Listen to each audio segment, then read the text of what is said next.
All right. Welcome back to What Do We Do Next? I am super excited about our guest today. I met Eva a couple months ago, and I have been constantly impressed and inspired by the work she's doing, and I know you will feel the same. Eva is a political renaissance woman. She has filled roles in field fundraising, management, operations, and communications in dozens of Democratic campaigns and political organizations across California and the South. She's overseen $1 million races with national attention, grassroots school board races with no staff, and everything in between. Eva opened Evinco Strategies in 2016 to focus on electing candidates who will increase representation in government, specializing in first-time candidates from diverse backgrounds who face barriers in traditional campaigns, as well as issue campaigns that tackle systemic issues.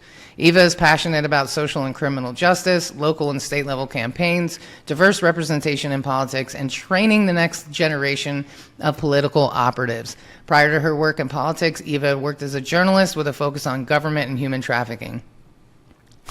little light reading there. She earned her bachelor's degree in journalism from the University of Tennessee. So without further ado, welcome to the podcast, Eva. Thank you so much for being here today. Thank you. Thank you so much for having me. I appreciate it. Absolutely. I was, I'm super impressed with all the work that you have done, like forming the company not that long ago, and all of the impact that you have already had. And just talking to you right away, I knew you were sharp and on top of it, and I was just really impressed. And so I thought you were a really perfect person to talk to about what's going on right now. And a lot of people are feeling really overwhelmed, right? And you've been in this game for a long time, so you were there, like, Trump 1, Trump 2, Trump. Hopefully not Trump 16. And so, you've really seen, a wide gamut, like it said in your bio. So I want to talk about, a lot of people are really upset right now and motivated and want to do something good. And I'm hearing a lot of talk about, like, I want to run for office. I want to shake things up. Yeah. So let's get right into, like, what are the realities of running for office and working in politics? And what is your advice for people who are thinking that? Yeah. It is a really common conversation right now, and this happened in the 2018 cycle as well. In the first Trump administration, there were a lot of new people who decided to run. So, as a Democratic operative, love the recruiting tool. Wish we didn't have to sacrifice our human rights to get folks to want to be involved. But I'm loving the energy and where people are coming from. I do think, my first piece of advice for deciding whether or not you want to run for office is to really think hard and long about how it's going to change your life. Running for office is a big life decision. It is like getting married or getting a dog or buying a house. Like, it's a big investment, and it is going to change what your day-to-day looks like for a minimum of 2 years and potentially the rest of your life. And so, a lot of folks don't really think about the impact that it's going to have on their lives, their families, their jobs. And so they get into it thinking that it's going to be some glamorous thing from the West Wing, and then they find out that it's actually really hard to juggle that with the rest of your life, and it can change who you are as a person. And so the first piece is to really think long and hard about that.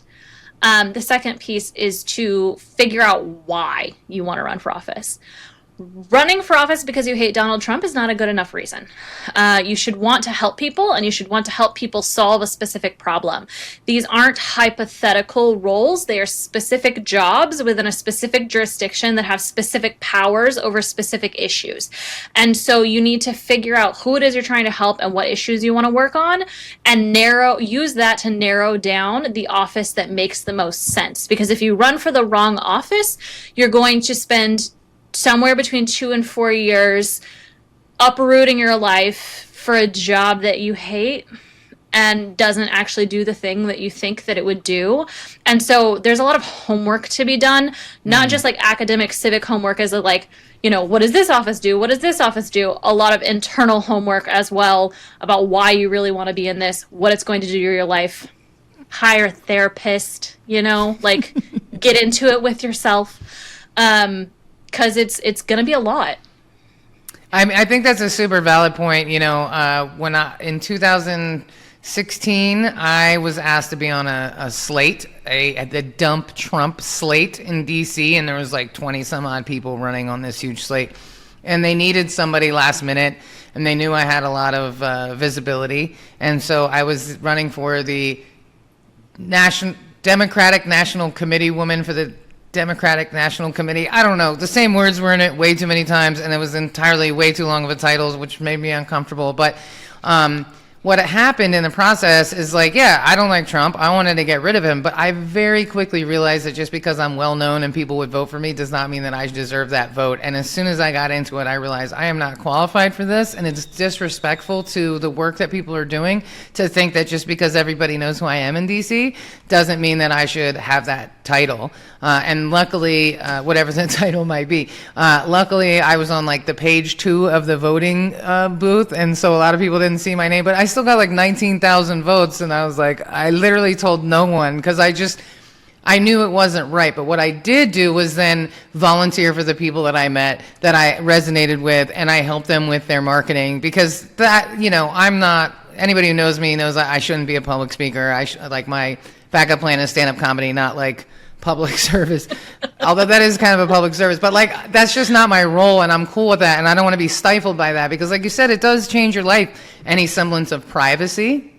Mm-hmm. That's the biggest one. No privacy. Your safety. Yep. I mean, people are Looney Toony out here, you know what I mean? Absolutely. And then you got a president who's pardoning people who plan to kidnap governors and stuff, so right. like, you know what I mean, like there's no safety, and so it is really, really important. So when you have somebody come to you and they're in that mindset, like how do you redirect those people, or is there a place for those people who realize, wait a minute, maybe this isn't for me? Where should they start? Where should they do their research? Yeah. So I do not I try not to redirect people too often, unless I'm like, you're a dickwad and you really are just a bad person and should not be doing this because you're in it for the wrong reasons. In which case, usually I am like, I think you're in it for the wrong reasons. Have a nice day. I will not help you.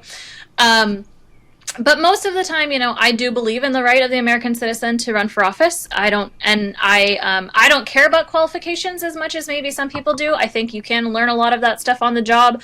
And, you know, I don't know, Donald Trump is the fucking president, right? He was not qualified for that. Amen. And so, yes, it matters to have some level of expertise.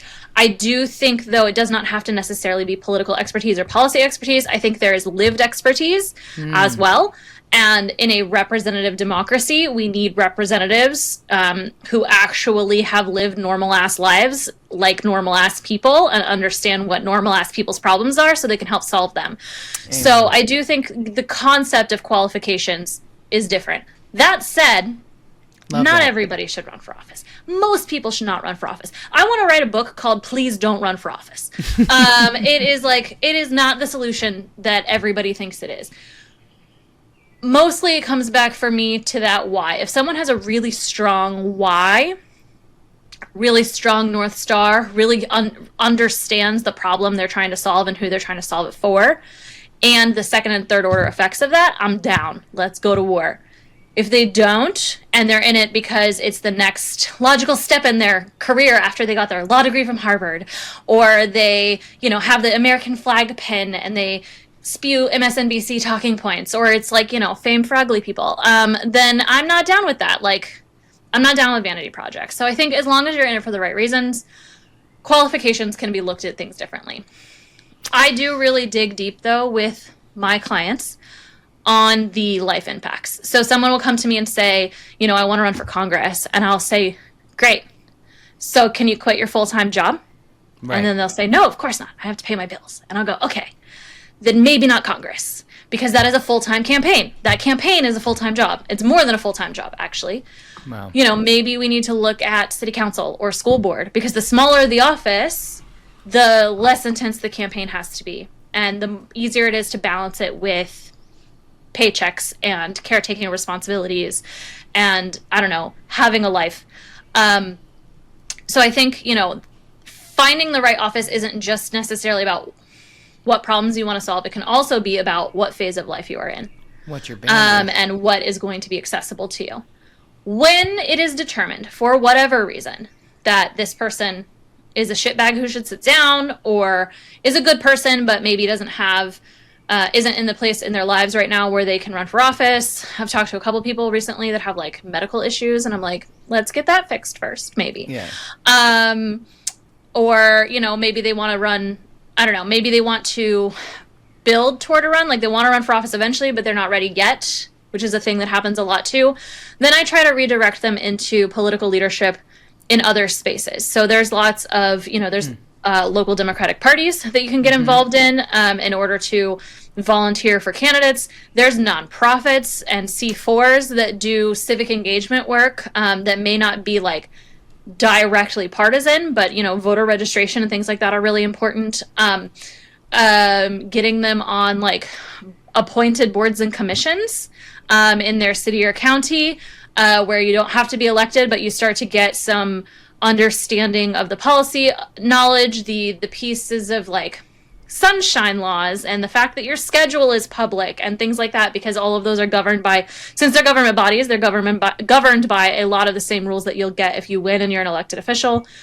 Some folks will work on founding their own organization. Maybe their community, they need a community PAC to build some like political power in their community because their population, their neighborhood is being ignored, their issue is being ignored, or want to start a nonprofit. So there's lots of ways to lead in the political space that has nothing to do with running for office.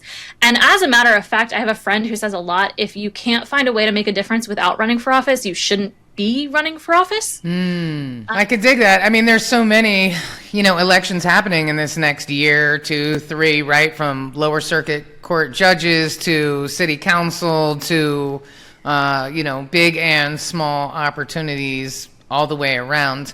What would you like to see? Let's shift a little bit. What would you like to see in the people that are deciding to run for office? And by the way, sidebar, you know, it really makes you wonder when you think about, like, can you quit your job to become a senator?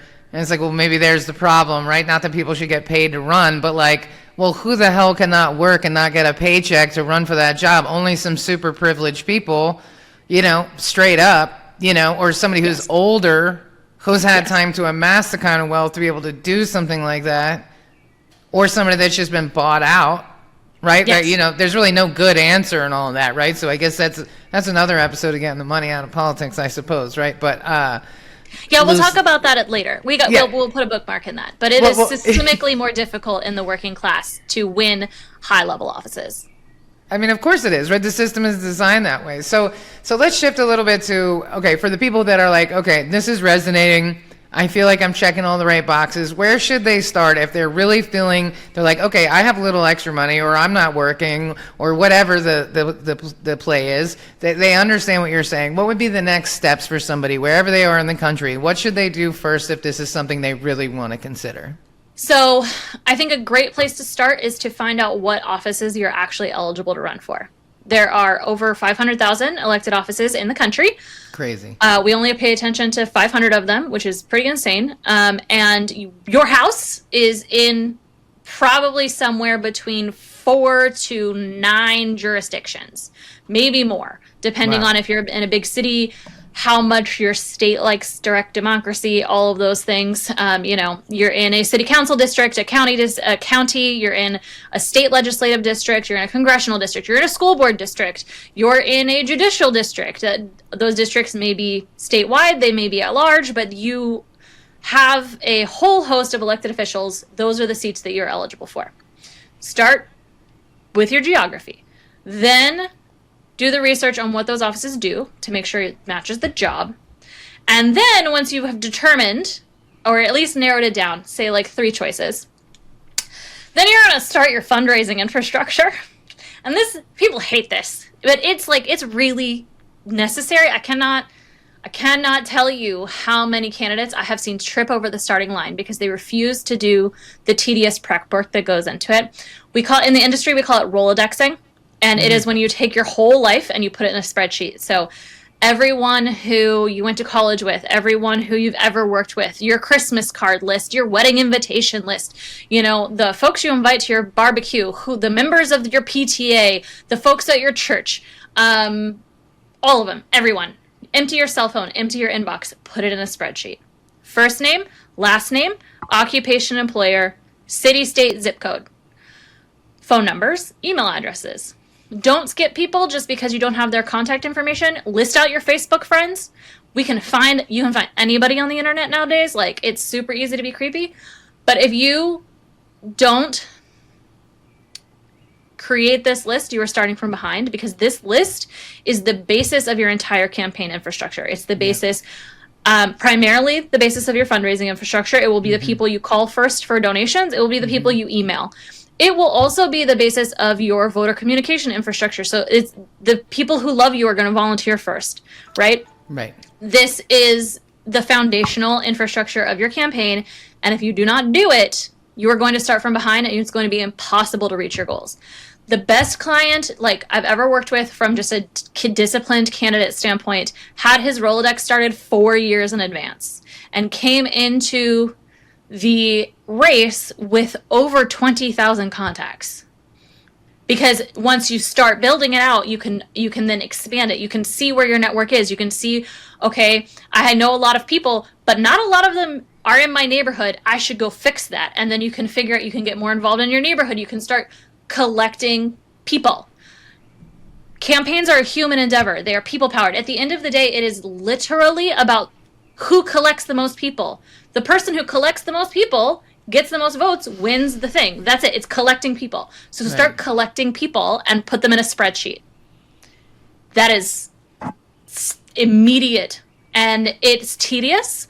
I highly recommend doing it with a glass of wine and binge watching Netflix at the same time. And I would do that even if you didn't want to run for office. If you want to be heavily involved, if you want to be somebody who can raise money for folks, who can rally volunteers for folks, who can help decide who's going to be the next elected official in your area, like you're trying to be a Democratic power player or a political power player, right? You need a list. Yeah. A list is the most valuable thing that any of us bring to the political infrastructure as it stands now. That makes a lot of sense to me. I was just thinking when you were saying that I should do the same thing, because even if I'm not going to run for office, I could be very helpful for somebody who is, or whatever. I have a Rolodex. I've been keeping mine. I'm actually in the process of deduping it, because over the years it's gotten a little sloppy. So I'm going through it for like the third time, because my list is the most valuable thing my clients have when they come to me. That's the thing that really sells me, is I have this person's phone number. I can call this person and help you get the endorsement. I use my list to go find clients. I can use it to throw fundraisers. So it is a big, even though I'm not running for office, it's still a big part of what I do. And so I highly recommend Rolodexing yourself. Start there. Now, as far as Evinco strategies, right? What you guys do is, if somebody is at that point, they hit you up, right? And then you can help with everything. And I'm sure there's lots of other political companies, campaign companies like yours, but we're not going to talk about them because they don't matter right now. Just so people understand, right? Because if you never run for office, you don't really know how this works. But there are companies like Evinco that you can hire, and then you guys do what? Walk us through that process. I know it's a lot, but a little mini checklist, if you will, Yeah, so Evinco Strategies is a full-service firm. So that means we pretty much touch every portion of the campaign. The one thing we don't do is compliance. So there's lots of election laws, and I make that somebody else's problem, because there's a lot of liability there, and I'm not going to jail for you. I don't care how much I believe in you. I have a family. It's not happening. So what we do is we split it into two arms. We have a general consulting side, and that is handling field, so knocking on doors, making phone calls, sending text messages, throwing meet and greets, rallies, things like that.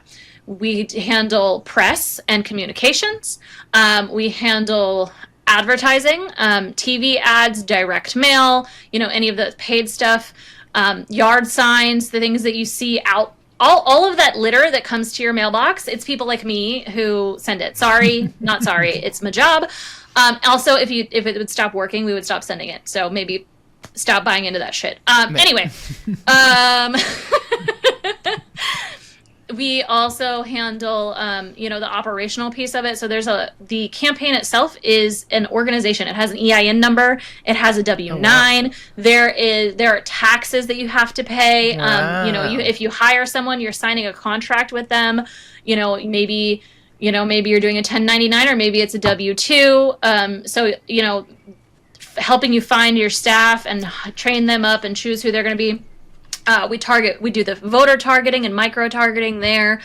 And then we also have a fundraising side, and the fundraising side does traditional fundraising, which is like call time. So that's what you call dialing for dollars, lock you in a closet and make you call donors. And then we do digital fundraising as well. So email programs and social media. As well as text messages for that. Our digital consulting spans both sides, so we can use the digital piece for both raising money and for increasing name ID or issue advocacy or anything like that. We also handle grassroots lobbying, so putting together like groups of advocates to go speak for something. If it's political, I will find a way to make my company do it, with the exception of compliance. I can dig it. I think that's fantastic, because if you're thinking about this, it's very overwhelming and you don't even know where to start. You might have some people that can help here and there, but you really want to go to a pro and start the thing off the right way and lay the foundation in the right way and get all that support that you need, because that can be very overwhelming. I mean, you're expected to know a lot of stuff that you've never dealt with before, and there's a lot of opportunities to make mistakes or drop the ball or miss an opportunity. So, I was going to say, we also do trainings though for the people who can't afford that. So there's small offices that you don't need a whole ass campaign. A partial small campaign will work, or even larger offices, but in places that don't have a lot of political infrastructure. And so they're particularly working class candidates. It can be difficult for them to be able to afford big professional help like me. Right. And so one of the things that we do also is we have training, both asynchronous and live academies that teach people how to be political operatives. So let's say, you want to run for county commission and you want your best friend to be your campaign manager because you need somebody to work for you for free. And they're smart and you're confident they have transferable skills, but you both it's the blind leading the blind. You can send them to me and I can train them on how to design a mailer, how to write a call script, how to do those things, because I don't think we need to gatekeep those skills. Yes, right. There is an entire political industry. It is a problem, actually. I have a whole soapbox on that. My peers do not find it very popular. I'll be really honest, but the fact that there's a monetized industry behind the outcome of elections is not okay. I would love to work myself out of a job at some point. I just happen to be really good at this.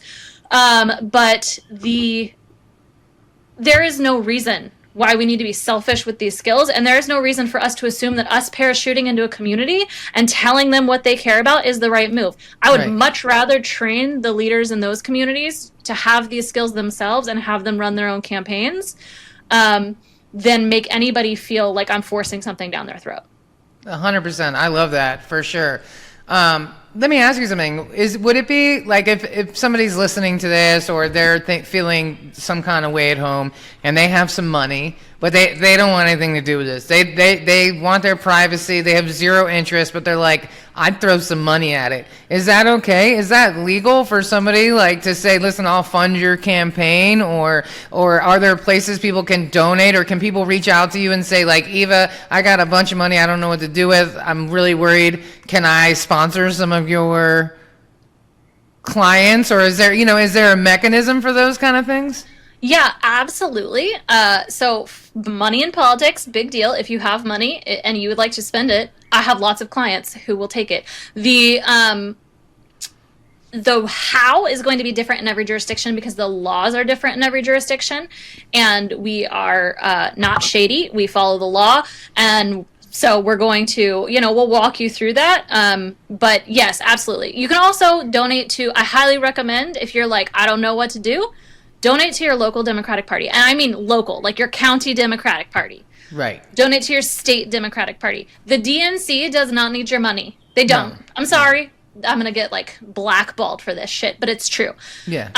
They will find it where they find it. If you are dealing with a couple $100s or a couple $1,000, send that infrastructure to your own backyard. Yes. So donate to your local county party, your local or your state Democratic Party. Also, nonprofits and C4s. There's a lot of like politically adjacent issue specific organizations that do really good work. And so, yes, throwing money at it is frankly probably, if you have the money to throw, it is the easiest way to be involved. And the donor class, whether it's small dollar donors because you're given $5 online because somebody sent you an email, or it's large dollar donors because you have money to burn and you want to put it behind shit you care about, it makes the world go round, right? Money makes the world go round. And so the donors are an integral piece of this. There are also, if you are a high dollar donor, there is a mechanism called donor advisors, which is essentially political people who advise you on where to spend your political money, based on what issue you care about, based on what types of candidates you want to see elected. They can do analysis of the political realm and help you figure out where to put that money. And if anybody wants me to be their donor advisor, that's a dream of mine, so call me. Yes. I mean, listen, throwing money at things is kind of how we got here, right? We can see that. But if that's what they're going to do, then we need to do the same thing. And there's this huge transfer of wealth with women inheriting money. And so if you've been silenced most of your life and you're heading into perimenopause and you suddenly really don't give a fuck anymore and you want to spend some of that money, look at your local elections and help right there, because that'll probably impact your day-to-day life. In fact, that's what I want to talk about, local politics and how does that impact most people's day-to-day lives, because I'm not sure people totally understand that connection.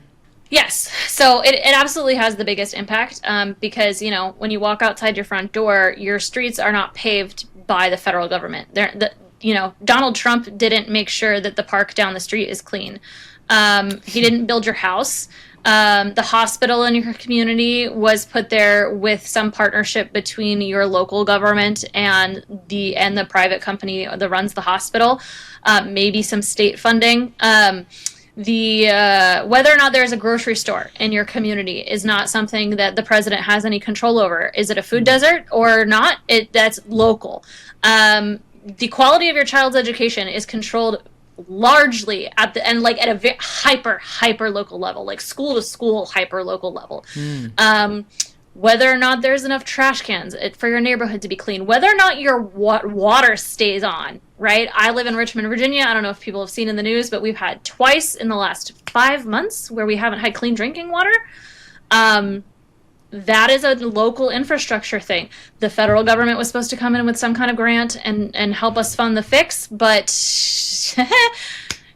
didn't happen.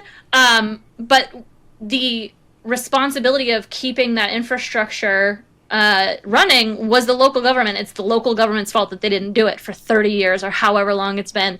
That makes it so that a state capital does not have clean drinking water. Like, it's crazy. Whether or not there are employers in your area so that you have economic opportunity, that is local and state. It is not a federal issue. I mean, yes, there's the federal workforce. But if you don't have an economy in your area, that's a local problem with local solutions. Zoning, the fact that housing is so expensive, land use is local and state. It is not a federal issue. So transportation, ADA compliance, whether or not you can push your stroller down, like you're walking your kid and you can push a stroller down the sidewalk, whether or not there even is a sidewalk, whether or not your grandma with her walker can get down the sidewalk or there's tree roots across it. Local. Your quality of life that you experience every day, and whether or not it's good or bad, is much more impacted at the local and state level than it is at the federal level. We live in a republic, a federalist republic. The founders purposely left most of the powers at the local level. That's the way the Constitution is written. And so whether you are a liberal or you're conservative, if you understand that the Constitution is a thing, you have to get involved at the local level. I love that. And frankly, the local level is where they started beating us, and this is like a 50-year plan, and they had school board slates. It's a whole thing. They took over central committees, Democratic central committees in the state of Idaho. Right. it was a local insurgency before it was a federal one.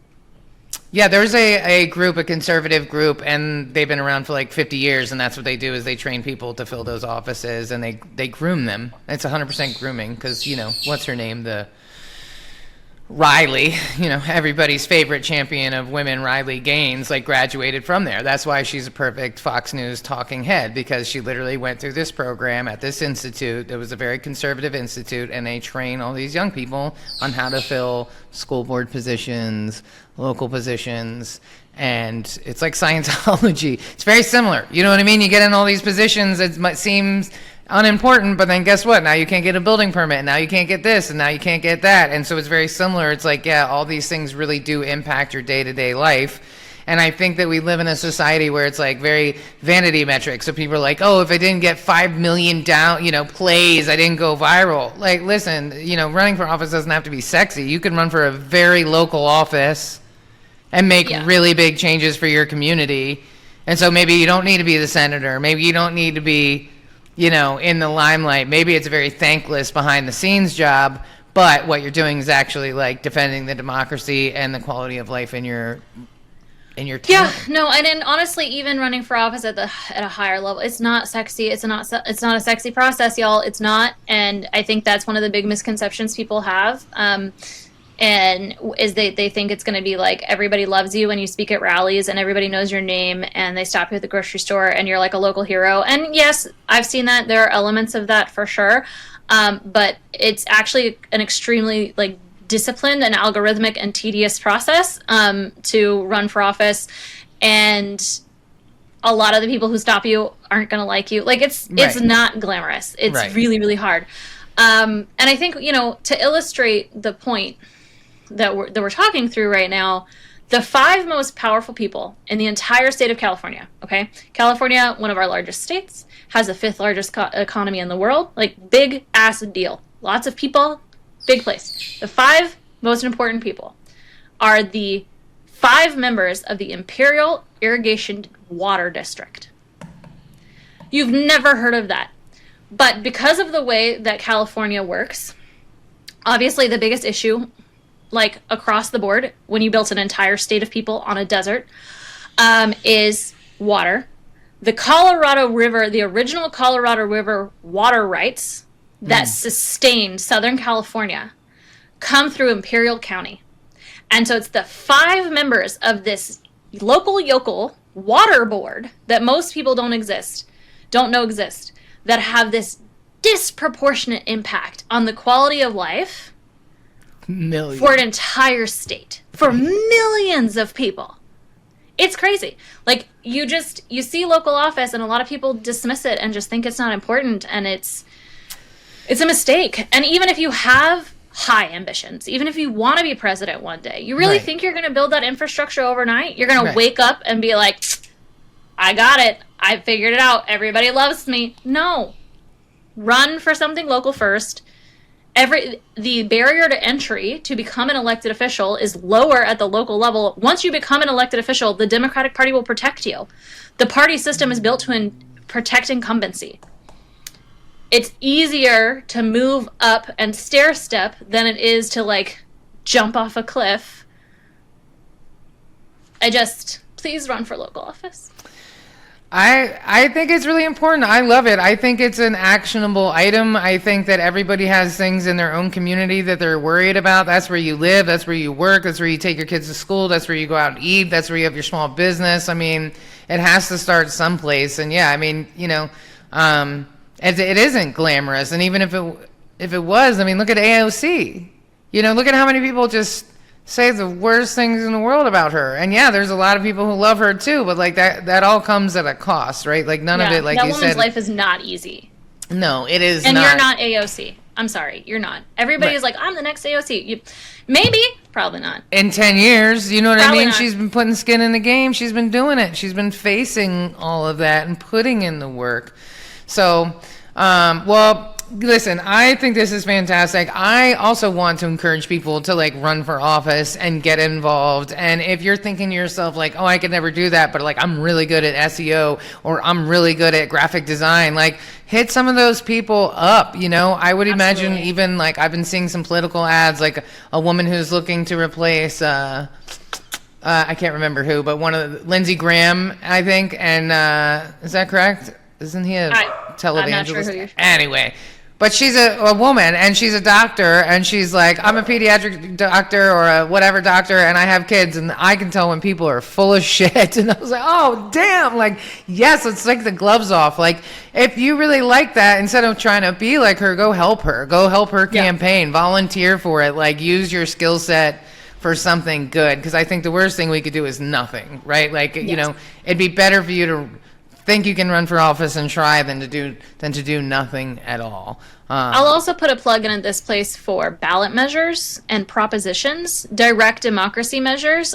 So, you know, most states have some mechanism where the voters can vote directly on laws. So we see them a lot. Like, it's been really popular with like either abortion bans or abortion protections in the Constitution. But minimum wage increases, codifying marriage equality, you know, repealing right to work so that people can join unions, things like that. A lot of those laws aren't actually made by the politicians. They're made directly by the voters through direct democracy initiatives. And a little secret is there are campaigns behind those too. So there's an entire campaign infrastructure behind these direct changes. So if there is a law that you want to see changed, if there's a ballot measure doing it, volunteer for that. Or, you know, maybe you're great, get paid to work for that too. I don't know. Those are always less staffed than regular campaigns because candidate campaigns are sexy. Right. But they have an immediate impact to change the law, as opposed to having one step removed where you elect somebody and then you hope that they vote the right way. You can also collect signatures. Like if you really determine something needs to change, there's a process by which in most states you can collect signatures to change the law, and then you can run the damn campaign. You can do it yourself. Like, there are so many mechanisms for people to control their own fate here. And one of the things that keeps happening is that the Supreme Court essentially keeps saying, like, okay, we're going to push it back to the states. If that's their play, then it's up to us in the states to say, heard, bet, got it, and go make the states reflect the reality that we want to live in. That's maybe what's in our control right now, and that's how you protect yourself and the people you love. I love that. And I think that we have been taught most of our lives that like politics aren't for you, they're for somebody else, so they're for this different group of people. And I think it's time to challenge that. And so I want to ask you one last thing before we wrap up. What can you win even if you lose? Yeah, I love that question. You can, I know I keep emphasizing infrastructure, but that's because there is a lot of tools that the people in power have to divide and conquer the electorate. And under-resourced communities, whether that comes from like under-resourced because you're really rural and you don't have a lot of investment, or under-resourced because it's some demographic that society has decided is not worth investing in, don't have a lot of the same tools available, and they have to be built.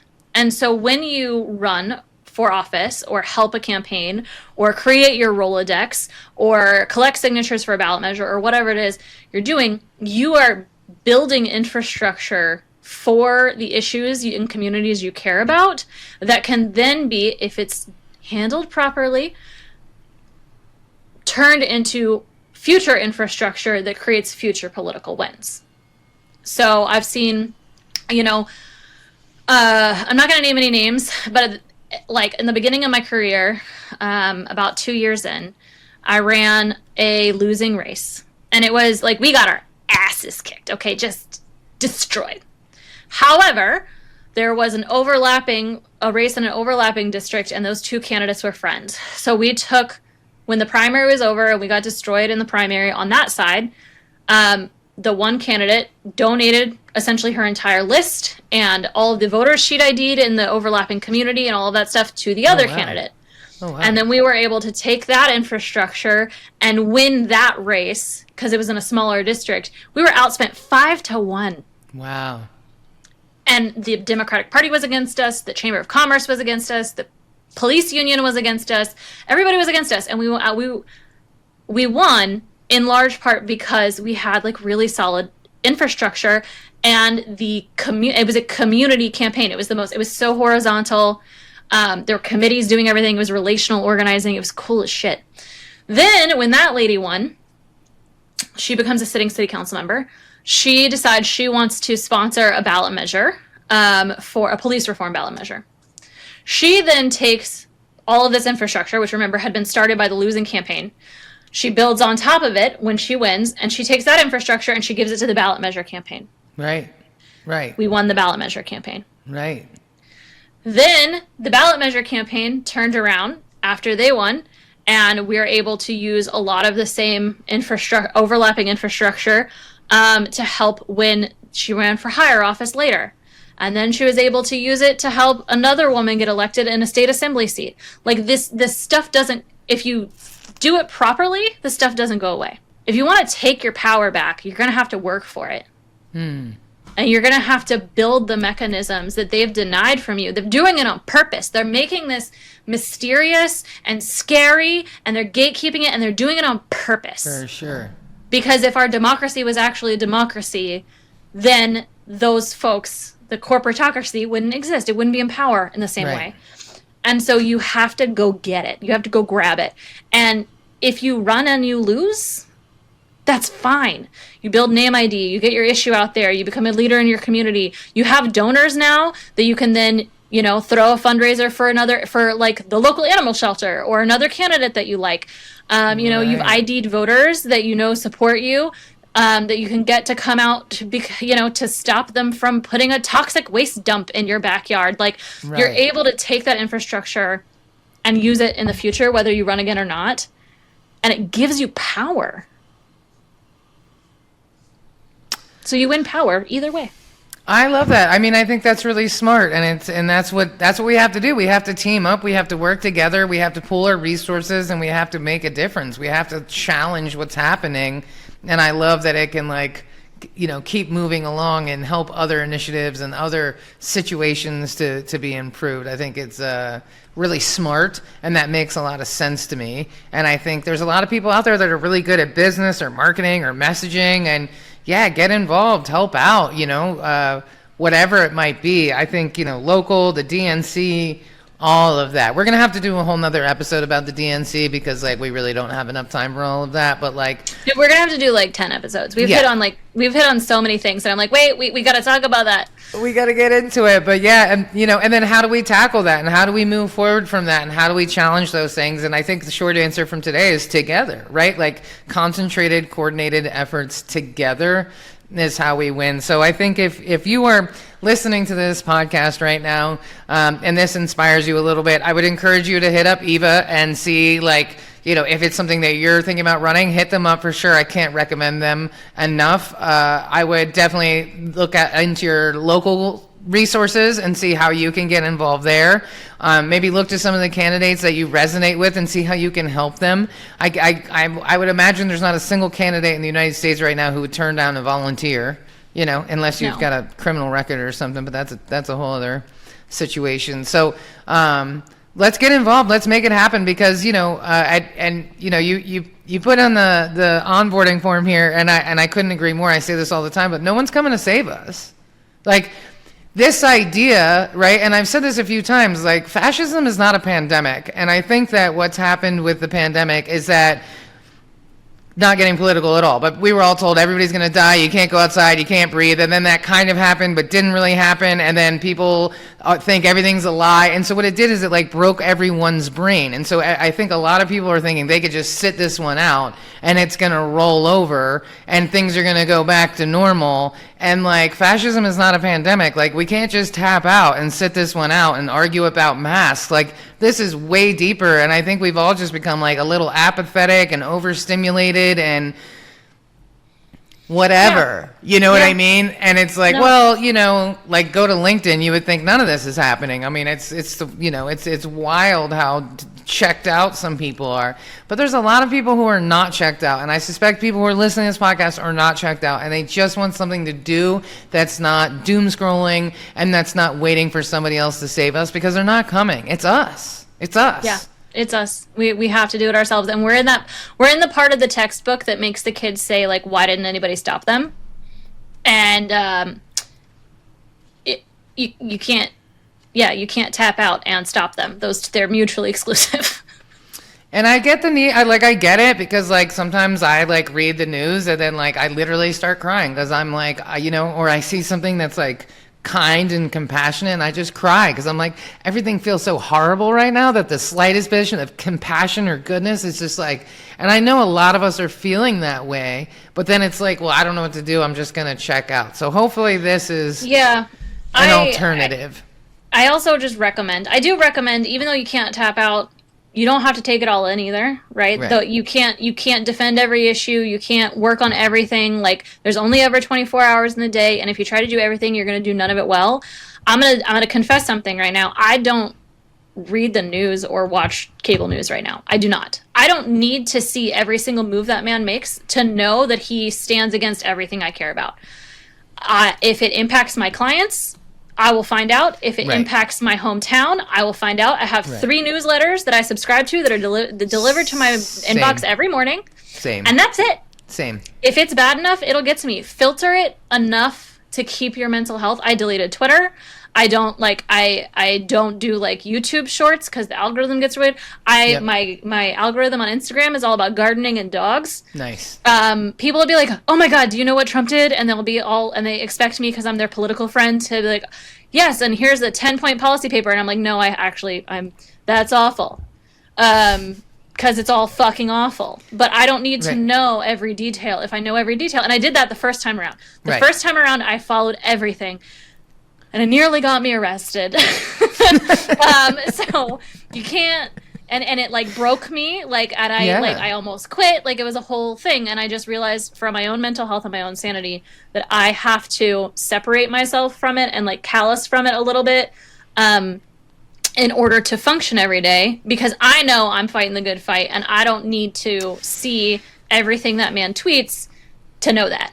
To reinforce how horrible he is. And I feel that too, because ever since I decided to do this podcast, it has helped me like channel all of this nervousness and anger and frustration and fear into something that hopefully is a little lighthouse of hope for other people as well. Because what else are we gonna do? You know, not to quote my dad, but we got to stay in the moving forward program. And he's right. Whatever that might look like for each individual, but hopefully this is a start. So on that note, please, we're going to put all of Eva's information in the show notes below, so you can hit her up and do a consultation call with her, or whatever, if you have some ideas or things you want to volunteer, or a whole big bag of money that you just can't wait to help save our democracy, you go ahead and send it on over to Eva's clients, and we'll make sure to give you a special shout out. But all jokes aside, you know, do what you can, whatever that might be. If you're thinking about running for office, man, I support that. Cheers to you. Do it. Hit up the right people. Get the support you need.